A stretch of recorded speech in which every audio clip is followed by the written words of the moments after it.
Selamat pagi semuanya, pendengar Radio Heartline 91,7 FM dan juga sahabat setia Rumah Sakit Immanuel Wai Halim Bandar Lampung. Apa kabar? Harapan saya semuanya sehat, penuh dengan sukacita dan bersemangat untuk mendengar acara talk show Kesehatan Rumah Sakit Immanuel Wai Halim Bandar Lampung bersama dengan Radio Heartline 91,7 FM. Pada hari ini, tanggal 20 Februari 2021, saya, Kathy, kembali memandu acara ini sampai 30 menit ke depan. Dan topik pembicaraan kita pada hari ini adalah tentang pilek. Dan bersama dengan saya, saat ini telah hadir seorang dokter yang ramah, baik hati, dan beliau sangat gemar sekali berolahraga sepeda. Begitu ya, Dok? Inilah Dr. Abdi Bumi Suryanto, spesialis THT. Selamat pagi, Dokter. Selamat pagi. Nah, beliau ini adalah dokter ahli penyakit telinga hidung tenggorokan yang juga merupakan Wakil Direktur Pelayanan Rumah Sakit Immanuel Wai Halim Bandar Lampung. Nah, untuk lebih dekatnya lagi, saya persilahkan Dr. Abdi untuk memperkenalkan diri. Silahkan, Dok. Ya, terima kasih Bu Kathy. Ya, perkenalkan, nama saya Dr. Abdi Bumi Suryanto. Saya seorang spesialis THT. Saya lulus spesialis THT dari Fakultas Kedokteran Universitas Indonesia. Saat ini saya bekerja di Rumah Sakit Immanuel dan saya memiliki 2 anak laki-laki, 25 tahun dan 27 tahun. Terima kasih. Baik, Dokter, terima kasih perkenalannya. Kita mulai saja perbincangan kita saat ini, Dok. Siap. Nah, Dok, pilek itu menjadi topik yang menarik karena sudah banyak terjadi. Mungkin setiap orang pernah mengalami pilek gitu ya, Dok ya. Nah, bagaimana menurut dokter? Ya, topik ini menarik ya, karena di masyarakat awam ya taunya hanya pilek begitu. Padahal sebetulnya pilek itu disebabkan oleh macam-macam penyakit. Nah, pilek itu sendiri seringkali dipersepsikan ya atau dimaknai sebagai hidung yang mampet ya, atau hidung yang keluar cairan ya. Kalau orang keluar cairan dia menyebut pilek. Tapi bisa juga ketika hidungnya mampet dia menyebut pilek atau dua-duanya. Nah, hidung mampet sama hidung yang mengeluarkan ingus tadi yang disebut pilek tadi, penyebabnya macam-macam, tidak hanya satu sebetulnya. Misalnya pilek karena hidungnya ada alergi ya. Pilek karena influenza ya. Influenza kan itu menjadi pengertian umum tentang pilek ya, influenza. Yang lain adalah misalnya orang menderita polip di dalam hidungnya, maka dia akan mampet terus-menerus. Ini juga pilek. Bisa juga pilek karena misalnya seorang anak kecil memasukkan barang atau istilahnya benda asing di dalam hidungnya, misalnya manik-manik atau mainan atau batu baterai arloji itu masukkan ke hidung, dia akan menyebabkan pilek juga ya. Selain itu ada penyakit tertentu yang lebih jarang, misalnya kanker ya. Kanker dalam hidung, kanker dalam tenggorokan atau di nasofaring itu juga akan menyebabkan pilek karena gejalanya dia kan hidungnya mampet sama beringus. Nah, sehingga pilek itu menjadi menarik karena di masyarakat itu seolah-olah hanya ada satu penyakit, tapi sebetulnya di dunia THT ada banyak penyakit yang bisa menyebabkan gejala pilek itu. Sehingga sangat baik kalau saat ini kita memilih topik pilek itu di dalam bincang-bincang kita. Oh, berarti banyak penyakit yang bisa menyebabkan pilek. Ya, betul. Bahkan pilek sendiri juga bisa menjadi tanda atau gejala gitu ya, Dok? Bisa sebaliknya? Betul, iya betul sekali ya. Oh. Nah, berarti apakah pilek tersebut bisa menjadi berbahaya itu ya, Dok ya? Iya, sebetulnya pilek bisa menjadi berbahaya itu tadi tergantung dari dasar penyakitnya ya, misalnya saya sebutkan tadi, misalnya karena kanker di hidung atau kanker di tenggorokan atau nasofaring, maka dia akan bisa menjadi fatal ya, atau bisa menjadi sangat berbahaya ya, gejalanya pilek ya, karena pilek merupakan gejala dari kanker tersebut ya.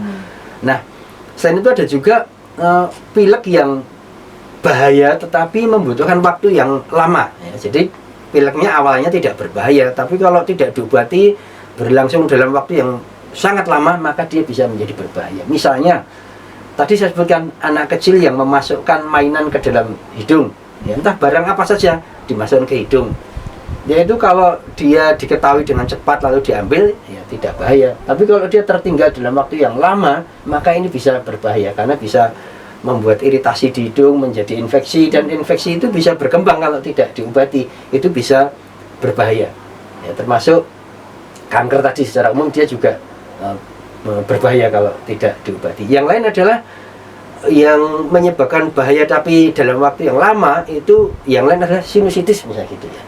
Nah, sinusitis itu gejalanya pilek juga ya, dia mengeluarkan ingus, dia otomatis dia akan merasakan pilek, kadang hidungnya mampet karena radang. Nah kalau dia tidak diobati maka infeksi di dalam sinus akan berkembang, maka sinusitis itu dengan gejala pilek akan menjadi penyakit yang berbahaya walaupun membutuhkan waktu yang lama karena dia akan menimbulkan komplikasi atau penyakit penyerta yang lain. Begitu Bu Keti. Oh ya. Lalu bagaimana Dok untuk mengidentifikasi apakah oh ini kayaknya pileknya ini berbahaya, oh ini pileknya aman ini gitu, itu gimana Dok ciri-cirinya Dok? Kalau tadi saya sebutkan 3 diagnosis yang pilek itu bisa berbahaya ya. Iya. Yang pertama adalah karena kanker ya. Kalau kanker cirinya dia itu akan pilek dengan ingus yang seringkali mengandung darah ya, jadi pilek artinya ada ingus, ada umbel bahasa Jawanya yang mengandung darah ya. Itu bisa berbahaya, walaupun di masyarakat seringkali terbalik, kalau ada hidung yang mengeluarkan darah terus, wah dia takut itu berbahaya. Padahal sebenarnya kalau hidung mengeluarkan darah terus menerus yang kita sebut mimisan atau epistaksis malah seringkali tidak bahaya. Tapi kalau yang keluar darah sedikit-sedikit itu bisa berbahaya karena bisa disebabkan karena kanker tersebut ya. Nah kalau yang lain yang berbahaya dalam waktu yang lama itu adalah benda asing yang dimasukkan ke hidung, biasanya sama anak-anak ya.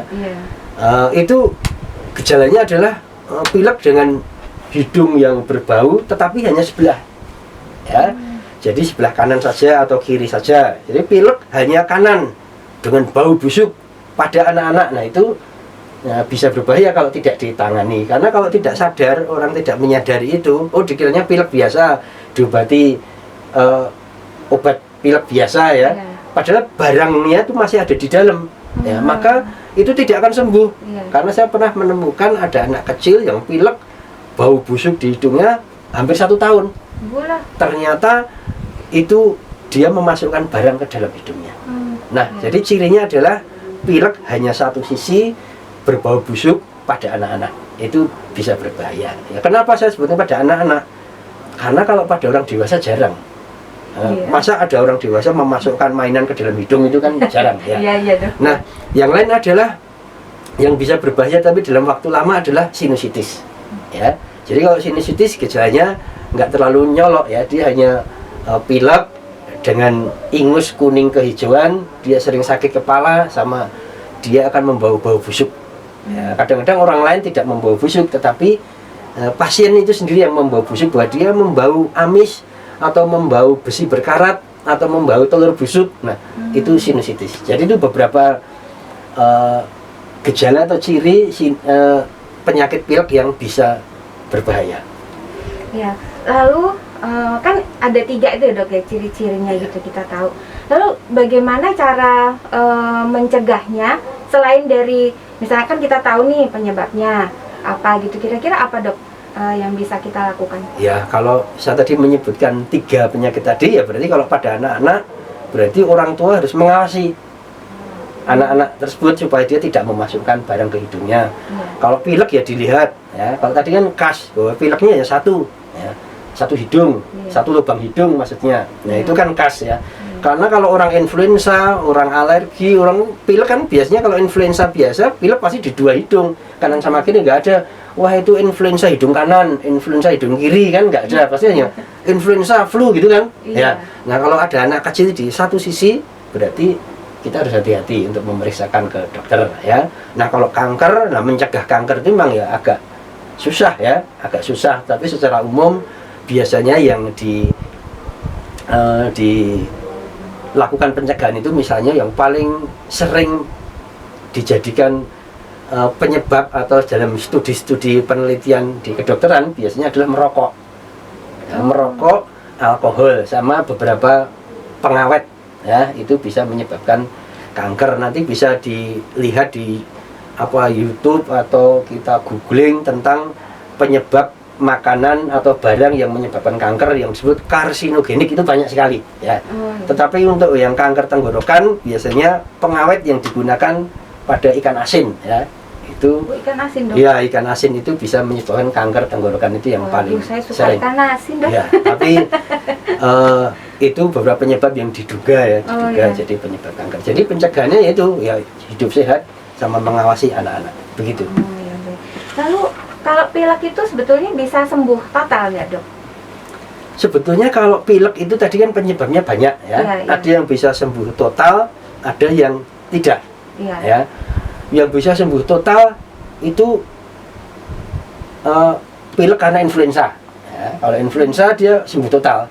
Atau pilek hidung mampet, pilek kalau dia penyebabnya polip, ya itu dioperasi dia juga bisa sembuh total. Tetapi memang ada beberapa pilek yang tidak bisa sembuh. Ya. Kalau dia itu penyebabnya adalah alergi, ya, maka biasanya susah untuk sembuh. Ya, saya untuk mengatakan tidak bisa sembuh kok rasanya memvonis cukup berat ya. Tapi kalimat yang tepat adalah sulit untuk sembuh. Yaitu penyebabnya karena alergi. Sedangkan pilek yang tidak bisa sembuh yang lain itu ada yang sulit sembuh adalah yang penyebabnya kanker. Ya, karena secara umum kanker itu kan memang susah untuk diobati. Sehingga kalau pilek itu penyebabnya kanker, maka dia akan susah diobati. Ya, jadi ada beberapa pilek yang mudah diobati, ada yang susah diobati. Jadi memang harus mencari persis penyebabnya itu apa supaya kita bisa memastikan, oh ini pilek ini bisa sembuh, oh pilek ini tidak bisa sembuh, nah, seperti itu. Ya, jadi kita melihat tergantung dari penyebabnya ya, itu ya, ya. Lalu tadi di awal kan dokter menyebutkan nih ada pilek yang dia keluar cairan, keluar ingusnya gitu ya, Dok ya, terus menerus gitu. Nah, itu pertolongannya itu apa, Dok? Kadang-kadang itu kan rasanya nggak nyaman sekali ya, rasanya kok hidungnya kok gatal terus gitu ya, Dok ya. Lalu tindakan apa yang bisa dilakukan, Dok, untuk mengurangi rasa tidak nyaman itu? Ya, sebetulnya kalau yang paling sering ya menyebabkan pilek yang beringus itu di masyarakat sebetulnya hanya ada dua yang paling sering kalau dari pengamatan saya di praktek saya, yaitu karena influenza. Yang kedua karena faktor dia memiliki alergi. Nah, itu yang jadi penyebab. Nah, saya akan membahas dua ini saja yang jadi sering, karena kayak kanker, kayak polip itu relatif lebih jarang ya. Dan itu kan tidak bisa diobati sesaat saja. Yang bisa diobati sesaat kalau penyebabnya ya influenza sama alergi. Ya. Di masyarakat sudah terkenal beberapa obat ya. Obat yang bisa dikonsumsi adalah yang namanya dekongestan. Ya, dekongestan itu ada beberapa yang terkenal ya, yang masyarakat sudah tahu, misalnya yang pakai akhiran vet, ya, misalnya Actifed, ya, Rinovet, ya, Lapivet, Rinovet, Actifed, ya seperti itu. Itu obat flu yang bisa dikonsumsi untuk menangani pertama. Ya. Sedangkan yang lebih banyak lagi dari itu, ya, itu adalah obat-obat flu yang beredar di masyarakat, ya, yang kita bisa membeli bebas, misalnya Ultraflu, ya, atau obat yang lain yang sejenis ya, yang dijual bebas, itu untuk sementara bisa dipakai. Tetapi harus sesuai dengan anjuran, ya. Biasanya kalau obat bebas itu ada kata-kata, bila tidak sembuh dalam beberapa hari, entah 4 hari, 3 hari tidak sembuh, hubungi dokter. Jadi selama kita meminum obat bebas tadi sesuai dengan anjuran yang tertera ya di dalam leafletnya, maka itu akan aman. Namanya obat bebas, pasti pemerintah sudah memperhitungkan itu aman dengan pemakaian yang tertentu ya. Tapi kalau itu dikonsumsi panjang ya menjadi tidak aman. Karena itu kalau kita mau mengkonsumsi obat, ya, alangkah baiknya kita membaca tentang brosurnya. Ya, di sana ada peringatan, di sana ada cara pemakaian. Nah, itu dibaca maka akan memberikan keamanan yang baik untuk kita. Ya. Walaupun diminum, misalkan untuk pencegahannya dok, misalnya nih, aduh kayaknya ini saya mau pilek nih, saya langsung minum aja nih obat ini supaya nggak jadi pilek gitu misalkan kan dok. Jadi minumnya ya udah tiap hari nih bisa minum kayak gitu tuh berarti berbahaya itu ya dok ya? Iya, bisa berbahaya. Seperti saya sebutkan tadi contohnya yang beredar salah satu sebutkan ya, misalnya tadi saya sebutkan obat bebas tadi. Biasanya dia disebutkan dia bermanfaat untuk obat flu, pilek, batuk, demam ya. Kalau orang memiliki gejala ini maka bisa minum obat tersebut. Ya. Oh, iya. Nah, padahal seringkali pilek yang diderita yang ibu tanyakan tadi biasanya karena alergi saja. Jadi dia sering pilek pada waktu pagi hari, ini kan ciri khas alergi. Maka dia minum obat flu yang beredar di pasaran. Nah, agak berbeda ya, karena komposisi yang dibutuhkan sebetulnya yang dibutuhkan hanya dekongestan. Ya, obat pilek saja untuk supaya hidungnya longgar. Tetapi sebetulnya yang beredar di pasaran dia ada obat batuknya, ada obat demamnya yang sebetulnya tidak dibutuhkan untuk yang hidung mampet tadi. Nah, karena itu kalau kita terlalu banyak minum obat-obat yang salah ya di pasaran bebas tadi, maka itu bisa menjadi berbahaya. Tapi kalau minumnya 1 kali, 2 kali ya, setelah itu berhenti lama, 1 bulan kemudian baru minum 1 tablet, 2 tablet, ya itu tidak akan masalah karena efek samping obat itu muncul kalau dia pemakaiannya dosisnya berlebih dengan waktu yang lebih dari normal, tidak seperti anjuran dokter, maka dia baru bisa berbahaya. Kalau 1 kali 2 kali sih tidak berbahaya.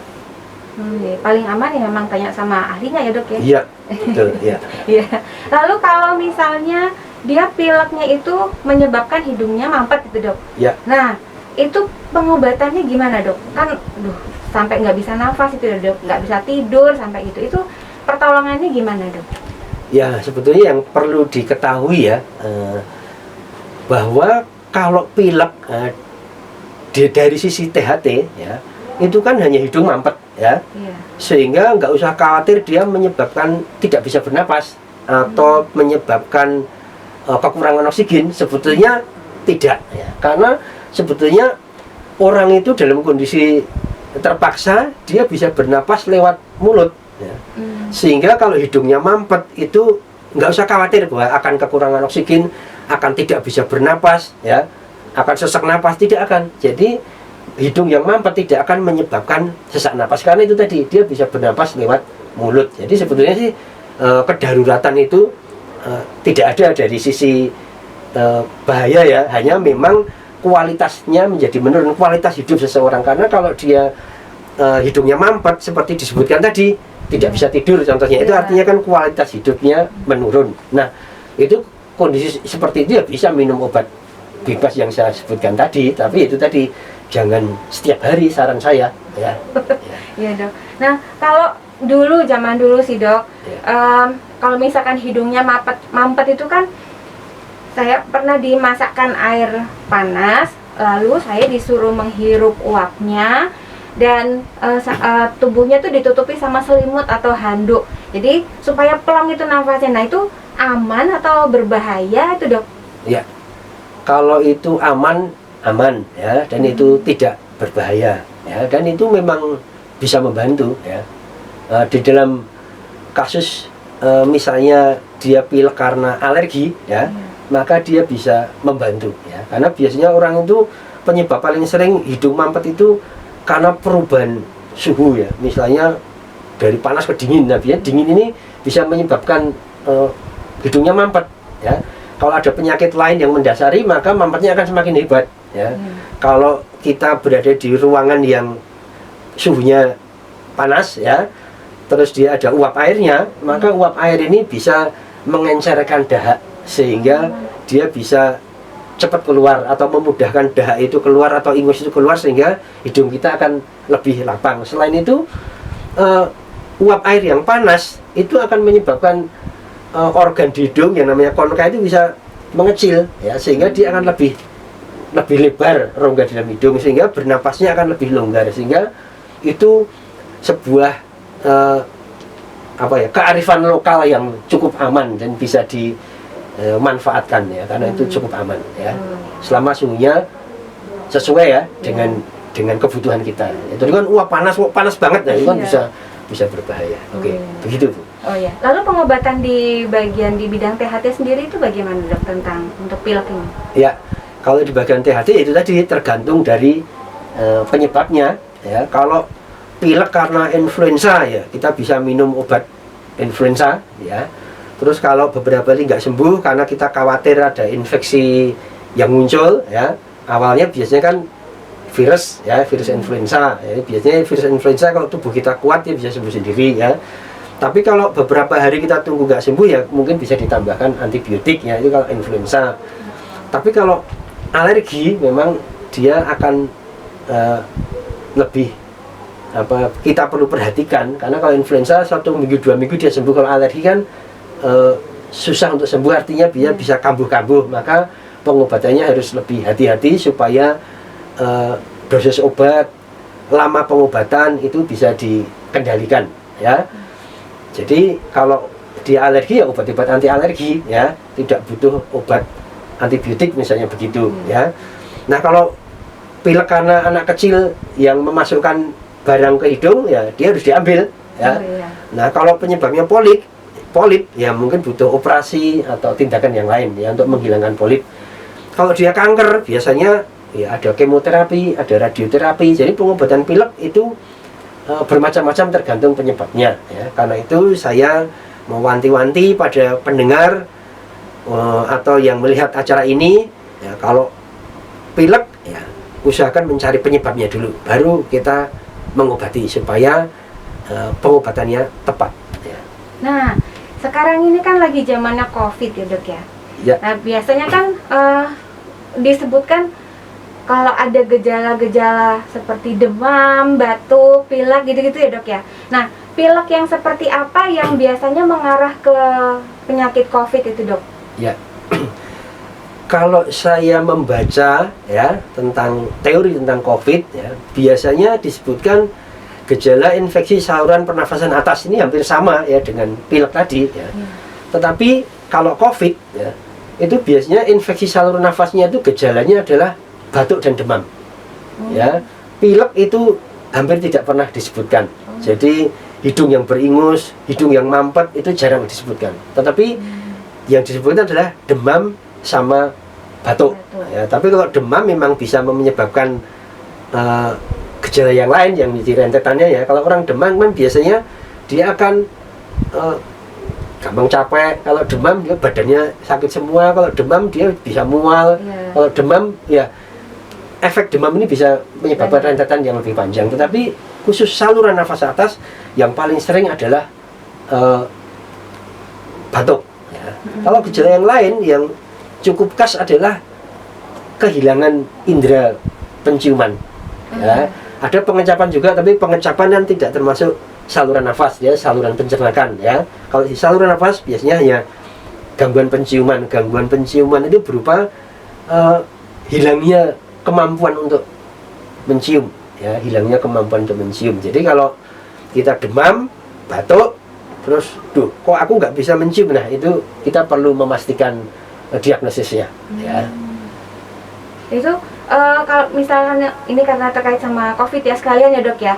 Kalau mencium bau itu apakah hanya bau tertentu atau semua bau Dok?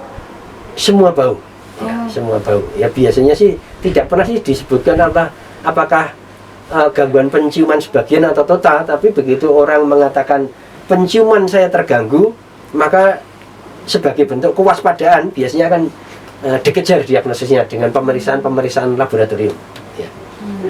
Jadi dengan penjelasan tadi kita nggak perlu takut ya Dok kalau misalkan nih pilek, aduh COVID tuh kan enggak ya Dok ya. Berarti gejala yang perlu diperhatikan tuh batuk, demam ya. Kalau pilek aman ya Dok ya. Iya aman ya.